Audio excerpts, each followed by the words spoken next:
Not much. I'm almost certain that I got that job in Chicago, so Oh, it good, should be. Artie.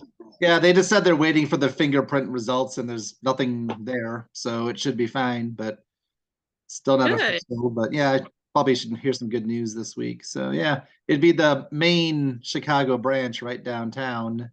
Oh, So wow. yeah, so it's more money and that's probably a 20-minute commute on the train. And so yeah, should be Cool. yeah. So I'm excited. So Yeah, that's that's great. yeah, I haven't made it official yet, so I haven't said anything at work. So Well, I guess you can't until they get the fingerprints, huh? yeah, well, they have my fingerprints. They're sending them to the FBI or whatever they do. They have to do a background check. And Yeah. Yeah. as far as I know, I've never been arrested, so should be good. So Oh, yeah, that's okay. great. yeah. Cool. How are you guys? Good. Good. Good. Just here waiting for you. Okay. Well, why don't we go ahead and get started? So you were Okay. born on what, July 24th, 1938? 1938. And I was born at the hospital, St. Mary's Hospital in Columbus, Nebraska, which was the last hospital between there and Salt Lake, Utah. If you got in trouble between Schuyler, Nebraska, or Columbus, Nebraska, and Salt Lake, Utah, you were in real trouble. And then they finally built some more hospitals, but How far was that from the farm? about 15 miles. And then when we first, when grandpa and grandma first moved to the farm, they weren't registered as living in Schuyler, Nebraska. They were registered as living in Richland, Nebraska. And I don't know why, but then they changed it to Schuyler, the address to Schuyler. Okay. So what else? So tell me everything you remember about the day you were born. What was going on? I just remember that Aunt Rose said grandma called her about 8 o'clock in the morning and said, I'm supposed to have all the harvesters here for lunch today, and I'm in labor, so I can't do it. You'll have to do it. So she came over to our house and ran the lunch instead of doing it at her house. And she used all grandma's dishes and stuff. But anyway, she said she helped because grandma went to the hospital, and I was born about 6 o'clock, I think, in the evening. Okay. And the Aunt Rose was who? Uncle Leonard's wife, my dad's brother's wife. So grandpa's sister-in-law. You remember Uncle Leonard? He was the one that tried to kiss Libby. Oh yeah, we all remember Uncle Leonard. So he said you told me. Time, what's up? He said once upon a time, he said, I'm the one that started calling you Birdie. Yeah. I just remember he tried to make out with Libby with his oxygen tank. So yeah. Yeah. So, it was really hot. It was hard for me to resist. Yeah. Oh, I know. Oh, he was the last of that family, right? Didn't he die, 10 years ago, something like that? No. Let's see. Yeah, he was the last one to die. I'm trying to think though if he was. I guess he was the baby of the family. Mm-hmm. Okay. So you told me that the day you were born was the day that the farm was electrified. That's right. That they did not have electricity before then, and then Grandpa really got on it. Your grandfather. He decided that it was necessary for farmers to have electricity. So all we had for electricity, though, in the house and on the farm, were light bulbs hanging down from the ceiling. And I remember sort of those first days because I was 1 or 2 or maybe 3 or 4, and we still had one light bulb hanging from the ceiling. And to have enough light, we burned kerosene lamps as well. So you had lights in the house and in the barn? No, we didn't have any light in the barn yet. Just lights in the house. And the farmers had to string their own wires for electricity, which was very dangerous because they knew nothing about electricity. Yeah. And that got started, and Schuyler and Columbus and the surrounding towns got started in Nebraska. And then Grandpa got on the board, and they started electrifying the whole state of Nebraska. He's very responsible for the whole state of Nebraska getting electrified. And then he became the national chairman, so he had a lot to do with the national production of electricity for farmers. And He Yeah. met President Truman and President Roosevelt. Yeah, Roosevelt and- started the whole thing. And then I don't know, when Dad went to the Army, we stayed with Grandpa and Grandma in Schuyler on the farm. And we had a terrible snowstorm. It was like April, and it was very unusual for Nebraska, but we had a terrible snowstorm, knocked down all the wires, and the farmers had to restring them again by themselves. They didn't have any help. It's different now, but it just recently changed that they didn't have to do all the work. Yeah, and what you're talking about, your father, my grandpa, that's the REA, right? The Rural Electric Association. Yeah, Rural Electric Association, huh? And that was one of Roosevelt's. And then they called it the NCREA because it was the National Cooperative Rural Electrification. And the purpose of this was to bring electricity to farms, basically. Right, and not just to the farmhouses, but to the barns and anywhere else that they needed electricity. You know, like people who run dairy farms, it was just unbelievable after they got electricity because they could put them on electric machines and milk them faster and milk more of them and all that kind of stuff. Yeah. And so Grandpa met Roosevelt and Truman. Yep. At the White House. Yep. And I'm trying to look for a picture, but I haven't found one yet. They must have had a picture someplace, but I don't know. I haven't seen one. He has a lot of pictures like the one you found on the front of a magazine from one of his trips that he went on. But that's all that I've found so far.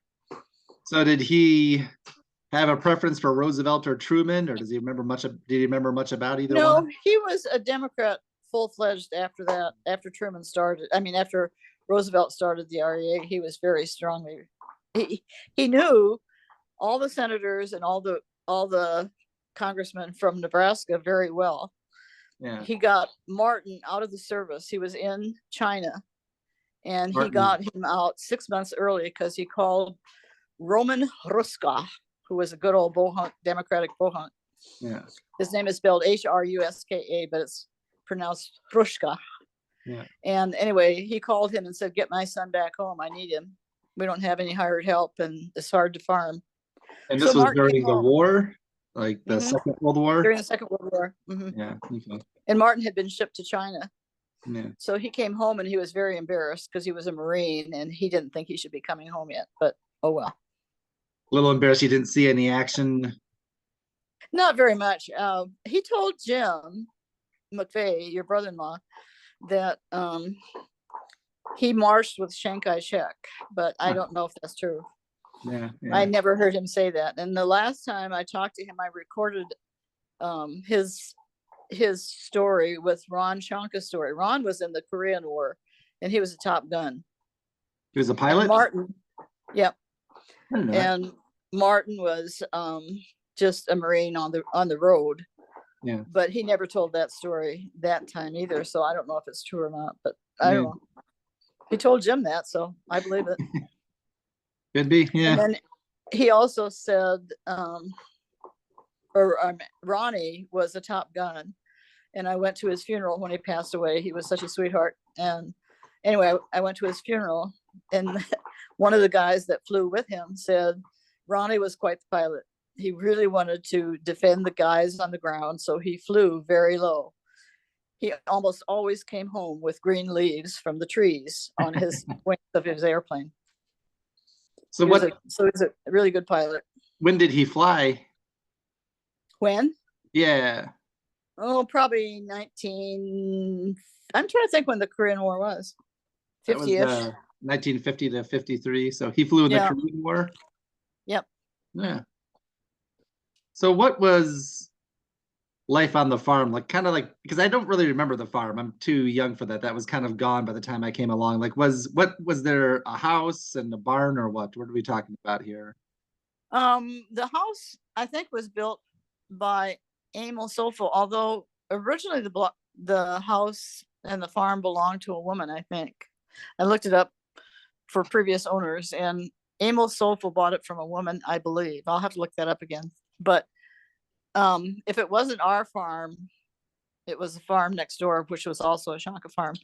And the Shankas all became farmers, but then two of them left, and one of them was Marilyn Shonka, who you know, that was her father that left, and Ronnie's father, Ronnie Shonka, the Top Gun. Yeah. And Ronnie's father went to Burwell, Nebraska, which is pretty far west, and it was pretty not farmable land. It was not good farmland. So he became a real estate agent for farmers and ranchers and became very wealthy because of that. And then his son took over, Ronnie took over, and he was selling land all over the United States, ranch land. He was selling some in Mississippi one time, and I don't know.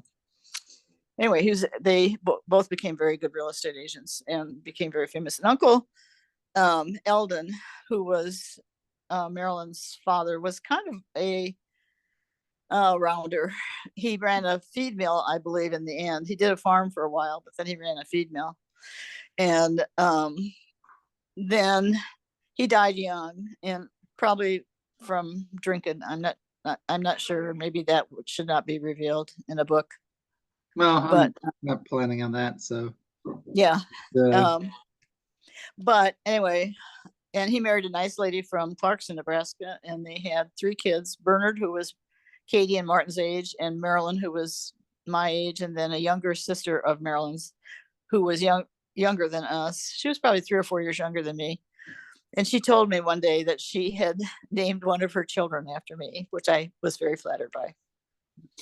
But anyway, what the original part of the story was that we all together, the Shonka brothers, ran about 1,000 acres of land, and I never realized how that impressed people until I had graduated from high school, and I went back home for a weekend and ran into this friend of mine, and he said he was a farmer and he was trying to be an organic farmer and all that kind of stuff. And he said, boy, those Shonkas, they had a lot of land. Is it still in the Shonka name?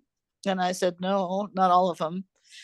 And he said, oh, that's so sad. They were such a good bunch of farmers. And so anyway, that was kind of important to know that they were that important. Neat. So what was the farm like? Like, you had a house? And we had a nice, very nice house. And I think Emil Sofel was partly responsible for that. He became a lumberman after he quit farming. Yeah. And we had a big house big and house. A barn, or what? We had a house with 4 bedrooms. Nice. There was no running water when I was born.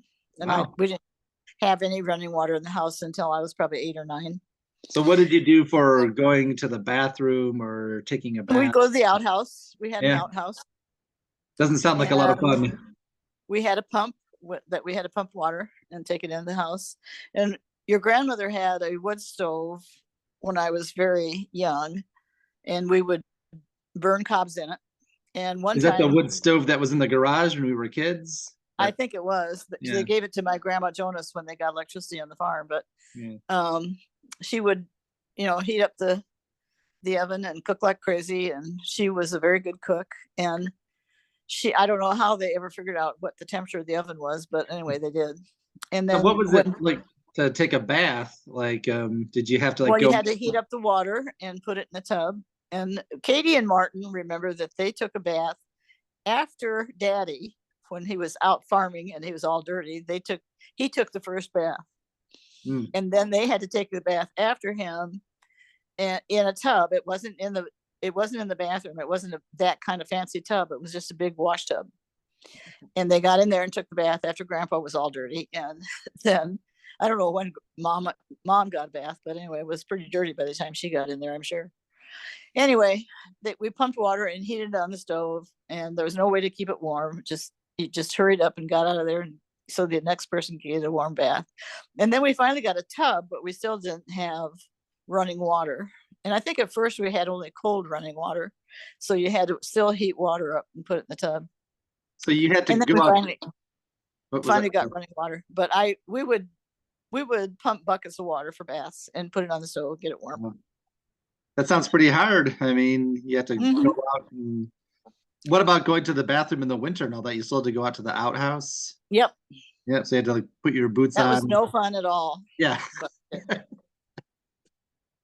And we used Sears Roebuck catalogs for toilet paper. And The house was a great house, had a huge kitchen, which was necessary for the farmers, and it had a bathroom. I don't know if they built the bathroom on or not. I don't think they did. And then attached to the bathroom was another room that we used for separating milk in. And grandpa's dirty pants at the end of the day. And then we had outside of the house, there was a wash house where they would wash clothes and can food in the summertime because it was too hot to do in the house. And we didn't have air conditioning. We had fans, but no air conditioning. So we did that. And then there was a huge barn that has been destroyed. I haven't been down back there in years, but it was destroyed a long time ago. And it was a huge barn. I don't know why they destroyed it. And we had a hen house that was quite large. It was like 2 stories. And the hens had their nests in these little big nest houses. There'd be 4 nest houses in a row and then 3 layers of nest houses. And we'd go out there to pick eggs, and the chickens would bite our hands, and it was always terrific trying to pick eggs. But you had, and grandma raised chickens, and she butchered them and sold them to people in town. And she was a very good butcher. You got a clean hen when you got it from grandma. It pulled out all the pin feathers and everything. And she had a lot of business because she was a good butcher. And she also sold cream. We didn't have Holstein cows like they have here in Wisconsin. We had Guernsey cows, and they give much bitter cream. It was so rich. It was like creme fraiche in a day. It was so good, so thick and so sweet. how would she make the cream? Well, you separate it from the milk. That was a separator. There was a separator. I don't know if you remember it, but there was a separator on the back porch, great big steel drum that you poured the milk into, and then it went through these discs. There must have been like 150 discs, and cream went one direction and milk went the other direction. Oh, wow. So she would, and then she would just bottle up in glass bottles and take it into town. She'd take the cream into quart jars. Yeah. Okay. Cool, neat. And she would just kind of sell it where, like in downtown Schuyler? The people would call her and ask her Oh, yeah. to bring. And she'd sell a quart for $1. That sounds like a lot, actually. Like, No, it's not. Not No? compared Okay. to these days. Now you get a cup for $2.50, I think. well, there's inflation, but I'm just thinking, like, if a newspaper was a dime back then, $1 sounds like a lot but I'm sure it was good cream. So, Oh, it was excellent. yeah. And so, and the stove, that would have been a wood burning stove or what? Yeah. Well, no, by that time, well, a little bit later, right after the electricity became so important and grandpa got on the board, he met like the presidents of General Electric and all those people, and they gave mom an electric stove. Oh, wow. That had to be a big Yeah. deal at that time. Yeah. Oh, it was excellent. It was wonderful. Cool. And yeah, and one of the big wigs from General Electric stopped by the farm one day, and grandpa's in his bib overalls, and mom had just finished picking eggs, and so she's all dirty, and she saw this guy coming up to the house, and she ran and hid in the living room. And grandpa came in with this guy, and he kept saying, Clara, where are you? And I was about 5, and I ran into the living room and said, here she is, Daddy, right here. And she could have killed me because she was all dirty and messed up. Yeah. Anyway, and she said, they're just making fun of us. I don't know why you do this, but oh well. Well, you had to, a woman back then always had to look her best when there was company, right? I mean, Yeah. Oh, absolutely. Yeah. I mean, she would have pretty much always worn a dress, right? I mean, women. Oh, yeah. When we went to town, she dressed up. She and grandpa both dressed up. Yeah. Grandpa would, if we were going to church, he'd always wear a suit, and mom would always wear nice clothes and nylons and all the whole thing. Yeah. If we went in and we're just shopping, mom would still dress up, but daddy wouldn't wear a suit. He might wear dress pants and a nice shirt, but he wouldn't wear a whole suit. So when you But went they were always kind of country gentlemen. Yeah, so basically anytime you went to town, everybody would get dressed up. Yep. Even if it Yeah. was just to go to the movies or something. Right. Yep. Especially if you went to the movies. If you went grocery shopping, maybe not quite as much, but Yeah. you didn't wear bib overalls in those days. No, just so basically jeans and bib overalls were purely practical. That's just what you wore when you were in the fields or something. like Oh, that. absolutely. Yeah. Well, and if you're on the farm, you might wear them all day long, but Yeah. not if you had company coming or something. Yeah. Neat. Yeah. And it had, we had 4 bedrooms upstairs.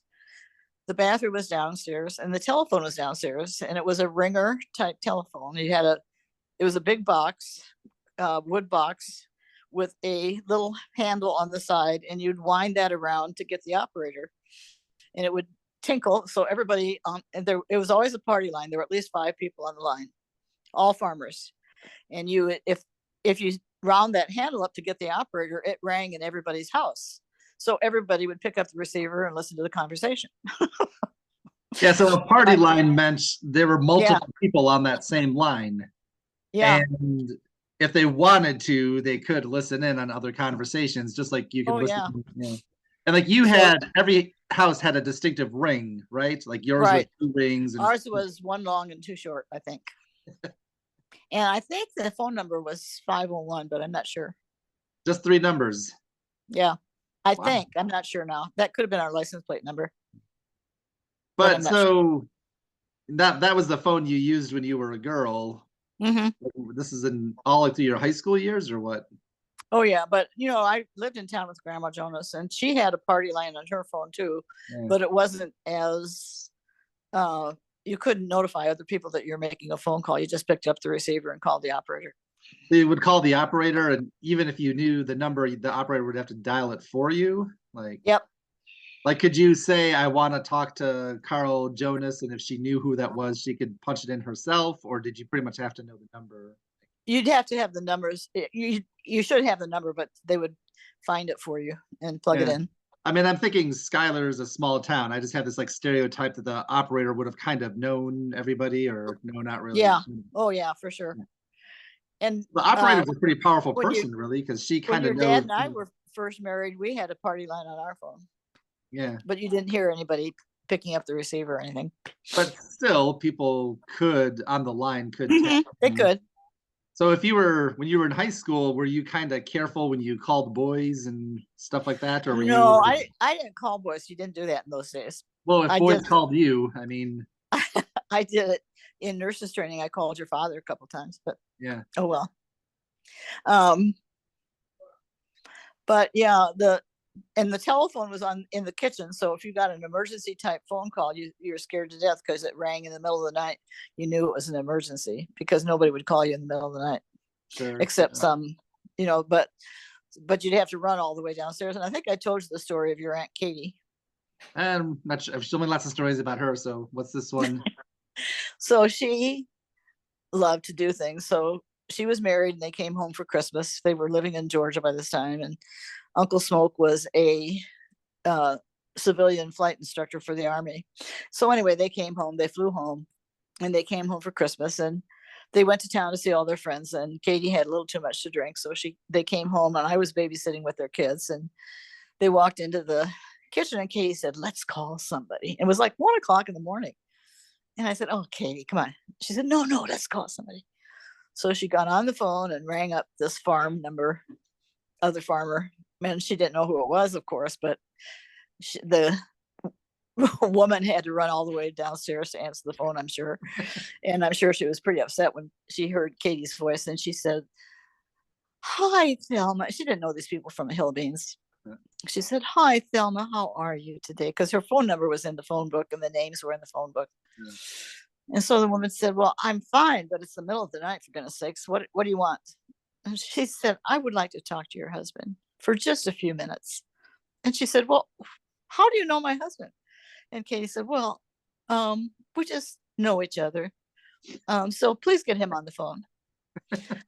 So he got on the phone and she said, "Hello, Frank. How are you?" And he said, "Who the hell is this?" He said, "Well, it's Katie." And she said, "I'm in town for just a few days and I'd love to see you. We're staying at the Sky Motel, so come and see me." He said, "I don't know you from a Hill Beans and I'm not coming to see you." She said, "Oh, you'll be sorry if you don't come to see me." Anyway, this is what she did. So we had some fun that night, but. Well, yeah, that was the good old days. You couldn't possibly trace a call or anything. So yeah. Yeah. So it was pretty hard. But Aunt Rose was on the line too, and Aunt Rose was one of the biggest gossips in town. So she listened to all the conversations of She was on everybody. your party line, you mean, the same Oh, yeah, house. So you And had to be Sally, careful. Sally Marduk would call me and she'd say, "Now, Aunt Rose, please hang up the phone because I have something very personal to tell Roberta." And of course, she wouldn't hang up the phone. So if you were talking on the phone, you just kind of had to assume that Aunt Rose was listening. Oh, yeah. For Well, sure. at least the people on the party line were people you knew. So Yeah.